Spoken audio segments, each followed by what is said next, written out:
Not every rifle on the market is worth your hard-earned money. In fact, some models are so outdated, overpriced, or flat-out impractical that most hunters won't even touch them anymore. Yet, believe it or not, some folks are still buying them.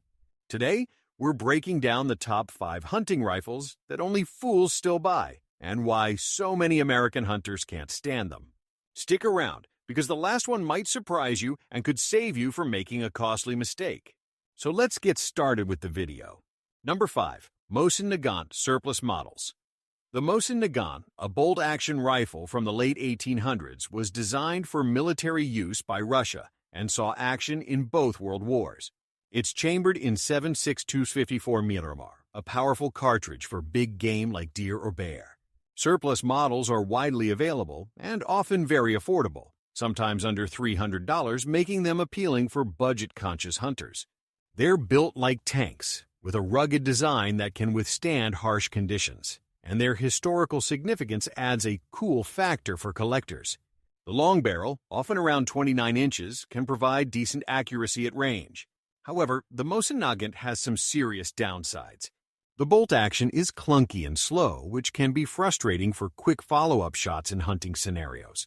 The trigger is often heavy and gritty, making precise shooting a challenge. Many surplus models are old and worn, with questionable accuracy and reliability due to age. The rifle is also heavy, often over 9 pounds, which isn't ideal for long treks in the woods. The stock design feels outdated, and mounting modern optics can be tricky without modifications. Ammo availability for 7.62 C-84 melee can be inconsistent, and surplus rounds may not be ideal for hunting. While it's a piece of history, modern hunters often prefer lighter, more accurate rifles, which is why the Mosin Nagant is less favored today. Number 4. Savage Model 99. The Savage Model 99, introduced in 1899, is a lever-action rifle known for its sleek design and historical use in hunting. Chambered in cartridges like 300 Savage or 250 Savage, it was ahead of its time with a rotary magazine that allowed the use of Spitzer bullets, unlike other lever actions.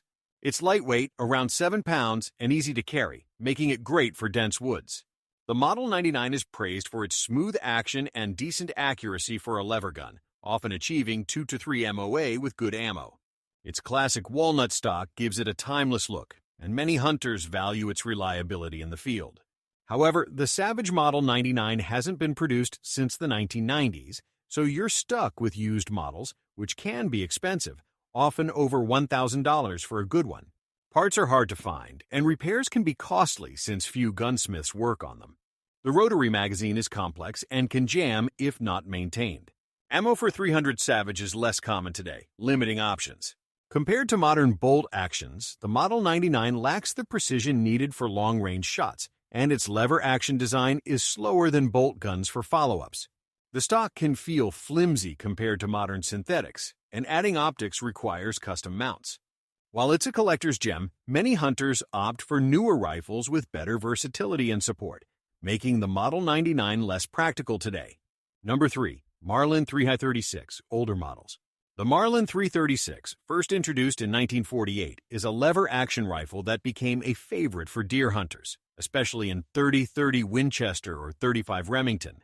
Its compact size, around 7.5 pounds, and 20-inch barrel make it ideal for navigating thick brush.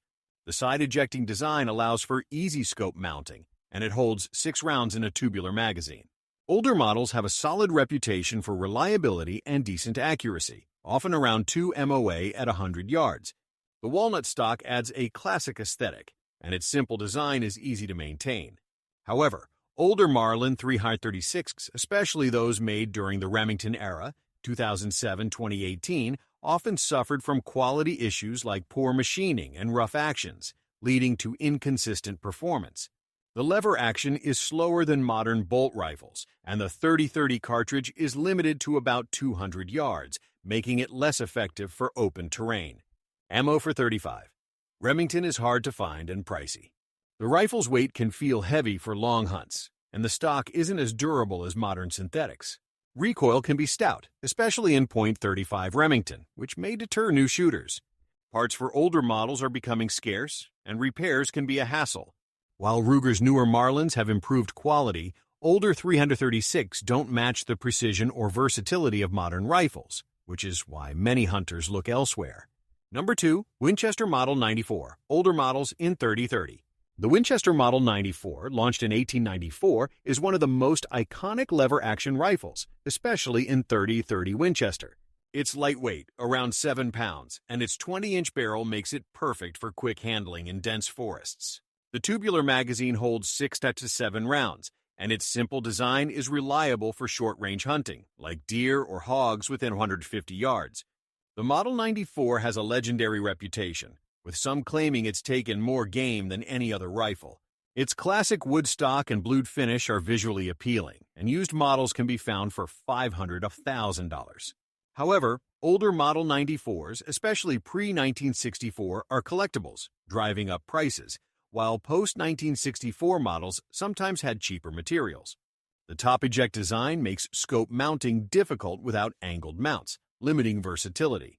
The 30-30 cartridge lacks the range and power of modern rounds like 6.5 Creedmoor. The lever action is slower for follow-up shots compared to bolt rifles, and the trigger is often heavy. Ammo is widely available but not as precise as modern options. The rifle's age means wear and tear, and parts are harder to source. Modern hunters prefer rifles with better accuracy and optics compatibility, making the Model 94 less popular for serious hunting today. Number 1. Remington Model 760-7600 Pump Action. The Remington Model 760, introduced in 1952, and its successor, the 7600, are pump-action rifles loved in the Northeast for their fast handling. Chambered in cartridges like .30-06 or .308 Winchester, they're powerful for deer and larger game. Weighing about 7.5 pounds with a 22-inch barrel, they're quick to shoulder and allow rapid follow-up shots, thanks to the pump mechanism. The 4-round detachable magazine is convenient, and walnut stocks add a classic touch. They're accurate enough for 100 to 200-yard shots, often around 2 MOA. Used models are affordable, around $400 to $800. However, production stopped in 2020, and Remington's bankruptcy led to quality issues in later 7600s, like loose tolerances and unreliable feeding. The pump action is slower than semi-autos and less precise than bolt rifles. Recoil is significant in larger calibers, and the trigger is often heavy. Mounting modern optics is possible, but not as seamless as on newer rifles. Parts are scarce, and repairs are costly due to limited gunsmith support. The design feels dated, and synthetic stock versions lack durability. Modern hunters favor bolt actions like the Ruger American for better accuracy and versatility, making the 760-7600 a niche choice that's fallen out of favor. That's our countdown of the top 5 hunting rifles that have lost favor among American hunters. While these rifles have historical value and unique features, their limitations make them less practical compared to modern options. Let us know in the comments which classic rifle you still love or if you've switched to a newer model. Don't forget to like, subscribe, and hit the bell for more firearm history and reviews. Stay safe, and we'll see you in the next video.